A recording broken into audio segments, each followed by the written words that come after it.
हमने thank you करके पूरे देश में इश्तिहार नहीं लगाए कि थैंक यू फलाना जी, ऐसा इश्तिहार नहीं लगाया। हमने ये बताने की कोशिश नहीं करी कि ये मुफ्त है, क्योंकि इस देश में कुछ भी मुफ्त नहीं है, क्योंकि हमारा ही पैसा है। मुफ्त क्या होता है? मुफ्त तो जब हम माने जब भारतीय जनता पार्टी को जो इलेक्टोरल बॉन्ड में पैसा मिल रहा है उससे वैक्सीनेशन प्रोग्राम चालू करे तो मुफ्त माना जाएगा।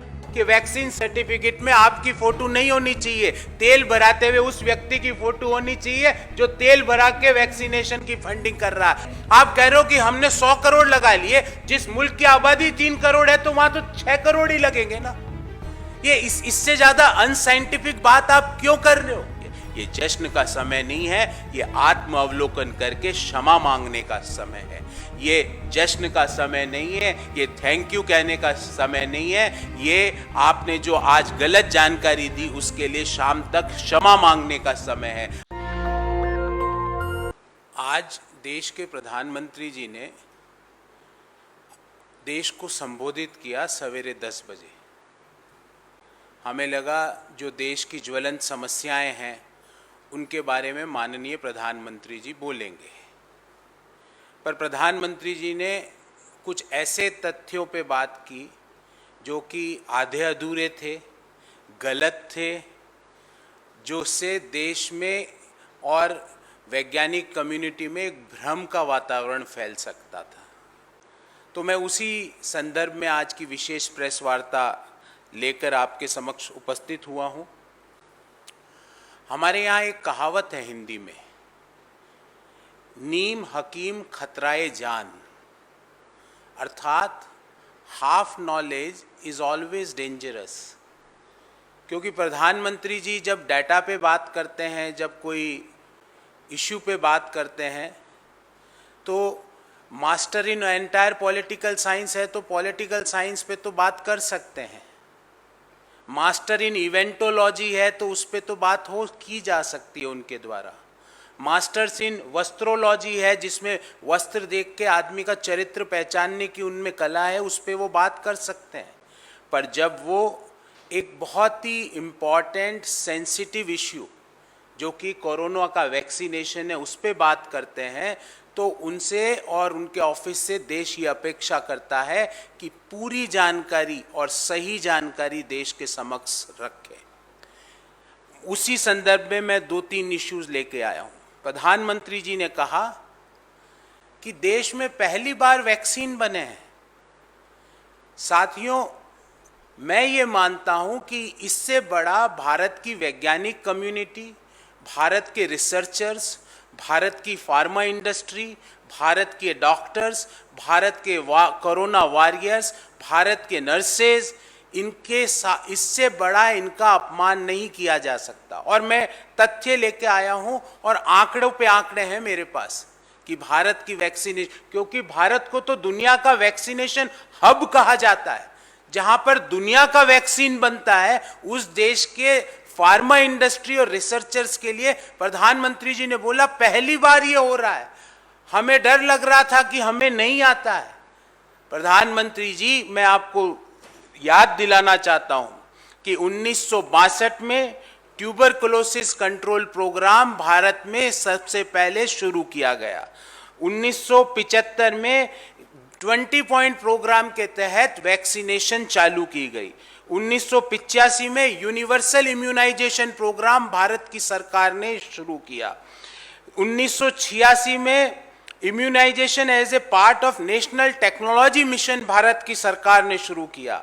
लेप्रेसी इरेडिकेशन प्रोग्राम, कुष्ठ रोग इरेडिकेशन प्रोग्राम 1986 में चालू हुआ और 2011 में देश की पहली वैक्सीन नीति बनी। मैं प्रधानमंत्री जी को याद दिलाना चाहता हूं कि 1985 में स्वर्गीय श्री राजीव गांधी जी ने 6 डिजीज, जिसमें BCG, tuberculosis, polio, DPT, measles, tetanus, इनके खिलाफ एक जंग लड़ी। पर हमने इवेंटोलॉजी नहीं करी, हमने थैंक यू करके पूरे देश में इश्तिहार नहीं लगाए कि थैंक यू फलाना जी, ऐसा इश्तिहार नहीं लगाया। हमने ये बताने की कोशिश नहीं करी कि ये मुफ्त है, क्योंकि इस देश में कुछ भी मुफ्त नहीं है, क्योंकि हमारा ही पैसा है, करदाताओं का पैसा करदाताओं पर खर्च हो रहा है। इसलिए ये कहना कि मुफ्त मुफ्त क्या होता है? मुफ्त तो जब हम माने जब भारतीय जनता पार्टी को जो इलेक्टोरल बॉन्ड में पैसा मिल रहा है उससे वैक्सीनेशन प्रोग्राम चालू करे तो मुफ्त माना जाएगा। आप क्या मुफ्त? 23 लाख करोड़ रुपया आपने सिर्फ ईंधन पर, पेट्रोल और डीजल पर एक्साइज ड्यूटी से कमाया है और 23 लाख का 2% आपने 35,000 करोड़ वैक्सीनेशन पे डाला है। मैं तो प्रधानमंत्री जी को कहता हूं कि वैक्सीन सर्टिफिकेट में आपकी फोटो नहीं होनी चाहिए, तेल भराते हुए उस व्यक्ति की फोटो होनी चाहिए जो तेल भरा के वैक्सीनेशन की फंडिंग कर रहा है, अगर आप मानते हैं कि तेल के पैसों से वैक्सीनेशन की फंडिंग हो रही है। दूसरा तथ्य, प्रधानमंत्री जी ने अपने वक्तव्य में, और कल से कई लोग एक भ्रम फैला रहे हैं कि दुनिया में पहला देश बना जहां पे 100 करोड़ वैक्सीन की डोजेज लगी। साथियों, सितंबर 16, 2021 को चीन में 80% लोगों को वैक्सीनेशन लग गई थी और दोनों vaccine, double vaccination, 216 crore doses 16 सितंबर 2021 को चीन में लग चुकी थी। और आप किस तरह की अतार्किक और अनसाइंटिफिक बात कर रहे हो?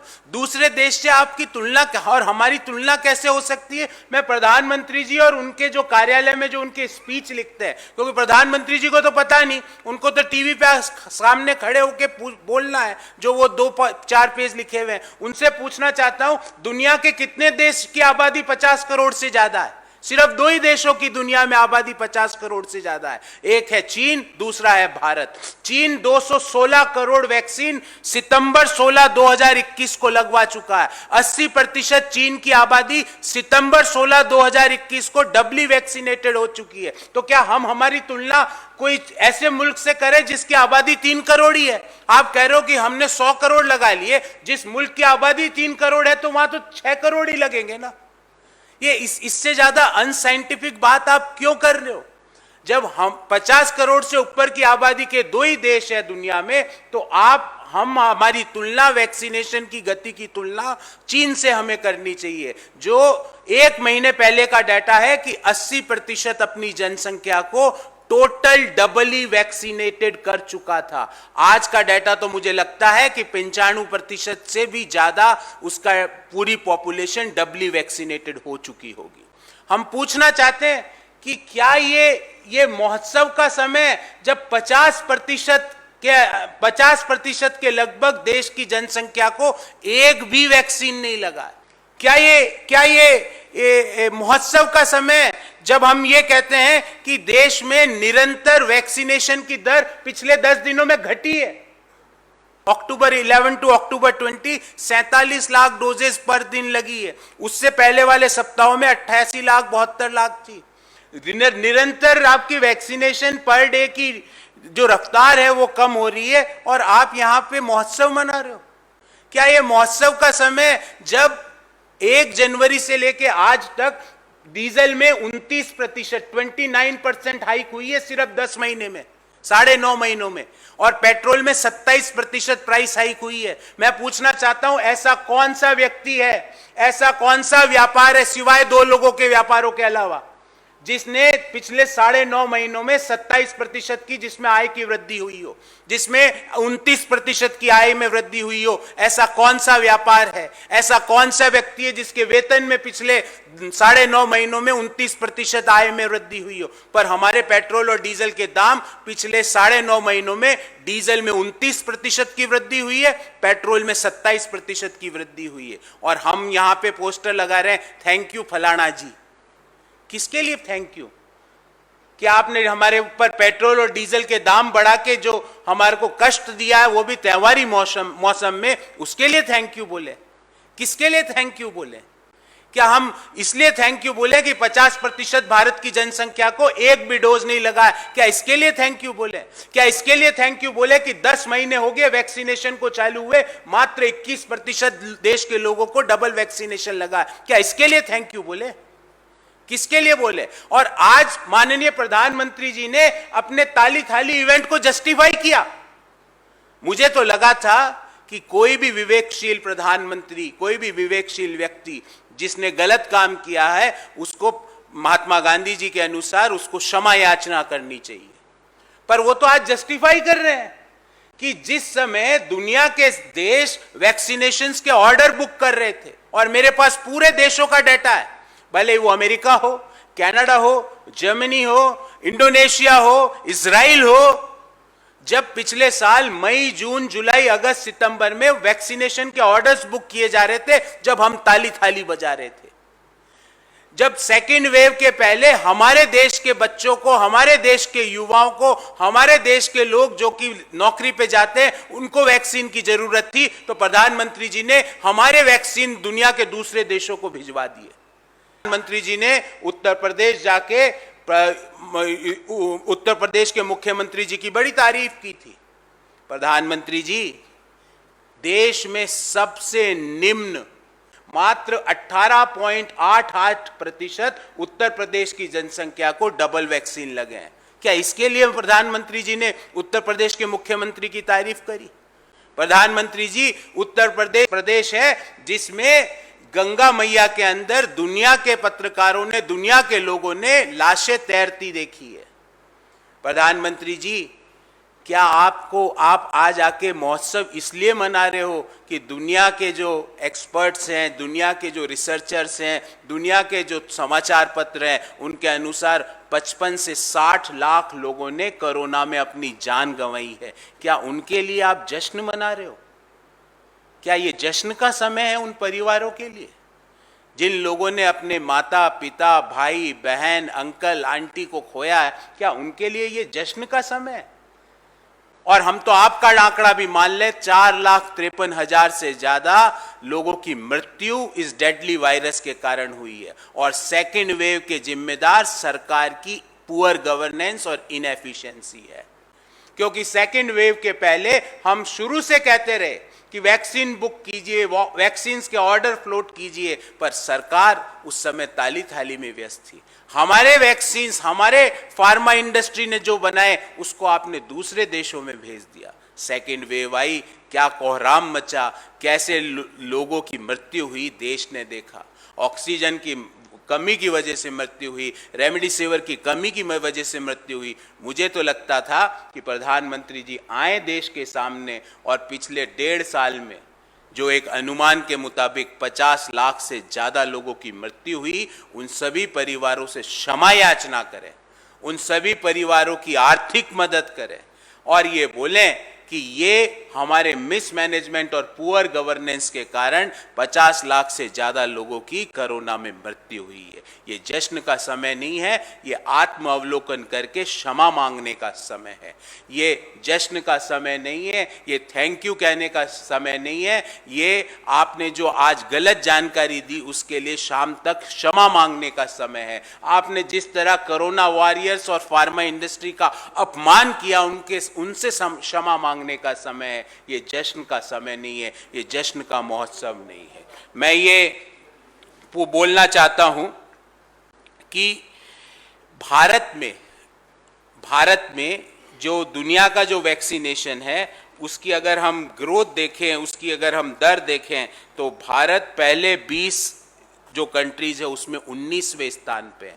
प्रधानमंत्री जी, आप 100 करोड़ का ढिंडोरा मत पीटिए, आप देश को ये बताइए कि हमने अभी तक 21% लोगों को डबली वैक्सीनेट किया है और चीन ने अब तक 80% से ज़्यादा को डबली वैक्सीनेट कर दिया है।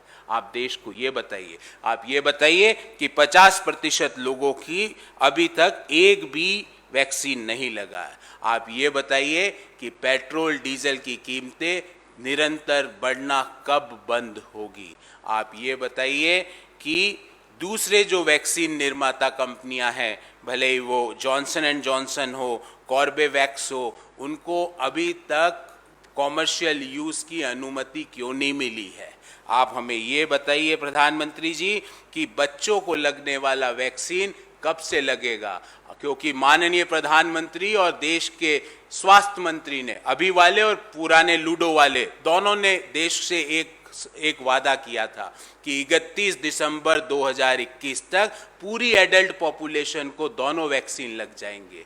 140 करोड़ की जनसंख्या में हमारी एडल्ट पॉपुलेशन लगभग 103 करोड़ है। तो क्या हम 206 करोड़ डोजेज 31 दिसंबर तक लगा पाएंगे? क्या अभी अगर 100 करोड़ लगी है तो क्या 106 करोड़ डोजेज अगले 70 दिन में लगा पाएंगे? यदि हाँ, तो उसका रूपरेखा और वाइट पेपर देश के सामने रखिए। ये महोत्सव का समय नहीं है।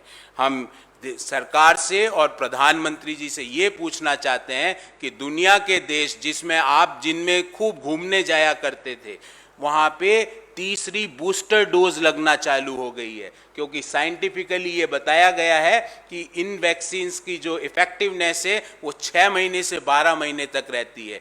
बूस्टर डोज के बारे में हमारी क्या तैयारी है, हमारा क्या कार्यक्रम है, देश को ये बताइए और ऐसे मुद्दों पे बात कीजिए।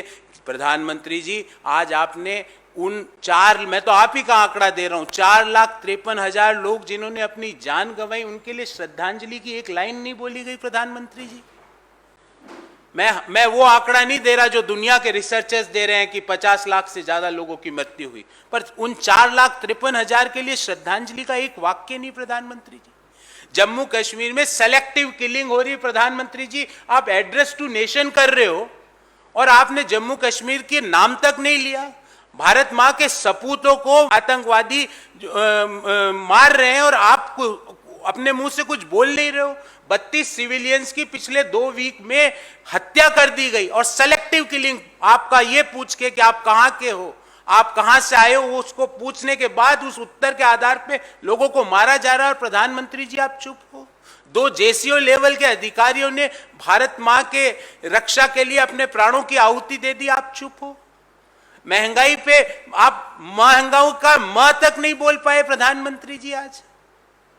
तो हमें उपेक्षा रहती है भारतवासी होने के नाते, एक सच्चे हिंदुस्तानी होने के नाते, कि देश के प्रधानमंत्री देश के इश्यूज पे बात करें, पर देश के प्रधानमंत्री अनफॉर्चुनेटली अपना 4-5 पेज का, और वो भी गलत तथ्यों का भाषण देश को सुना के चले गए।